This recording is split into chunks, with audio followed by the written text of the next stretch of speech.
पितरों की पूजन में लंबी बत्ती का प्रमाण है। पितरों को कभी गोल बत्ती नहीं लगती। आप मटके के पास में, परिंदे के पास में, जल के पात्र के पास में कोई भी अगर दिया लगाएंगे तो वहां गोल बत्ती रखकर लगाएंगे तो घर में लक्ष्मी नहीं टिकेगी।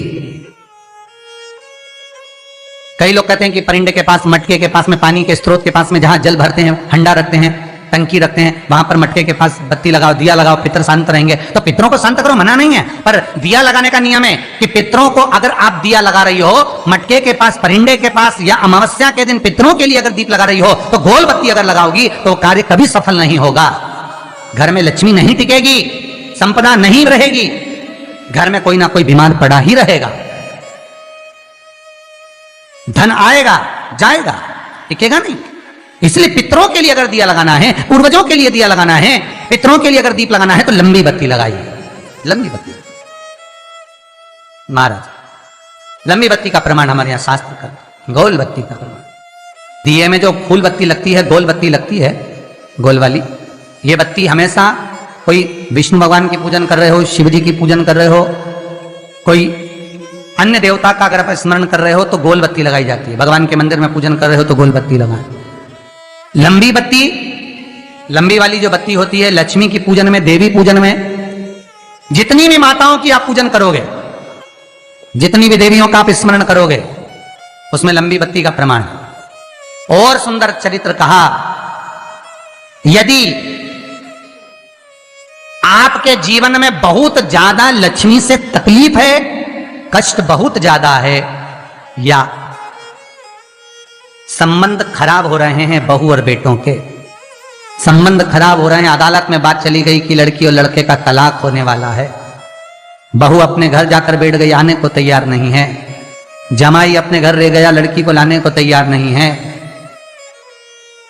सास बहू में आपस में तनमन चल रही है, प्रेम बिल्कुल नहीं है, या लक्ष्मी आती ही नहीं, बहुत कष्ट है, जमीन जायदाद पड़ी बिक नहीं रही, तो एक काम करना, इतना दुख अगर आपके जीवन में है तो कार्तिक के महीने तक रुको, और कार्तिक का महीना आए, त्रयोदशी तिथि आए, कोई सा भी हो, सोमवार, रविवार, मंगल, बुध, कोई सी भी त्रयोदशी, प्रदोष, कोई सी भी प्रदोष तिथि आए, उस दिन तुलसी की लकड़ी, पहले से तुलसी आपके घर में अगर सूखी हो, तुलसी सूख गई हो, तो उसकी जो लकड़ी होती है, उस लकड़ी का 7 लकड़ी का बंडल बनाकर दीप बना लो। लकड़ी का दीप मतलब लकड़ी, पतली पतली डालियों को लेकर कच्चे सूत से उसको बांध दो, और बांधकर घी में डुबक दो। कार्तिक के महीने में शुक्ल पक्ष की त्रयोदशी तिथि जब आए, प्रदोष का जब व्रत आए, उस दिन भगवान के मंदिर में, शिव मंदिर में नहीं, भगवान किसी भी देवता के मंदिर में, विष्णु के मंदिर में, नारायण के मंदिर में, कृष्ण मंदिर में, राम मंदिर में, किसी भी मंदिर में, मंदिर ना हो तो अपने घर के मंदिर में शाम के समय पर उस तुलसी की लकड़ी का दीप, दिया भरकर उसमें घी डालकर जो दीप प्रकट कर देता है, जला देता है, दीप को प्रज्वलित कर देता है, उसके घर में कभी संपदा की कमी नहीं होती। महाराज विष्णु पुराण में स्पष्ट लिखा है। इसलिए शायद कहा जाता है कि भगवान को सर्वश्रेष्ठ कौन सा चंदन अच्छा लगता है।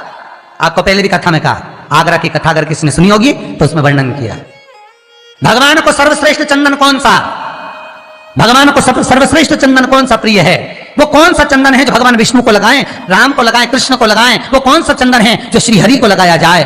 तो जीते जी भगवान विष्णु एक बार गले लगाते हैं, उसको कहते हैं हरि चंदन। कौन सा चंदन है? हरि चंदन। हरि चंदन बाजार में नहीं मिलेगा, हरि चंदन आपको बनाना पड़ेगा। कैसे बनाना है? तुलसी जब सूख जाए उसकी जड़ को निकाल लिया जाए, वो जड़ को पानी में धो लिया जाए, धोने के बाद उसको सिलबट्टे पर, पत्थर पर घिसा जाए, और घिसकर उसमें थोड़ा सा कुंकू, रोली डालकर तैयार कर कर जो भगवान विष्णु के मस्तक पर, कृष्ण राम के मस्तक पर लगा देते हैं, और उसकी एक बिंदी अपने हृदय पे लगा लेते हैं। जीते जी भगवान एक बार उसको गले लगाते ही हैं। हरि चंदन प्रियता।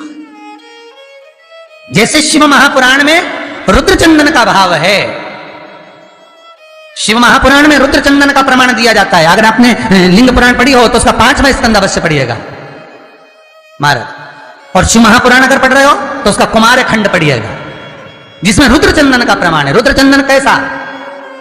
रुद्र चंदन का प्रमाण कैसा? तो महाराज कहा, चंदन घिसकर, पीला चंदन घिसकर उस चंदन को 3 मुखी रुद्राक्ष पर लपेट लिया जाता। 3 मुखी रुद्राक्ष पर उस चंदन को लपेटा जाता।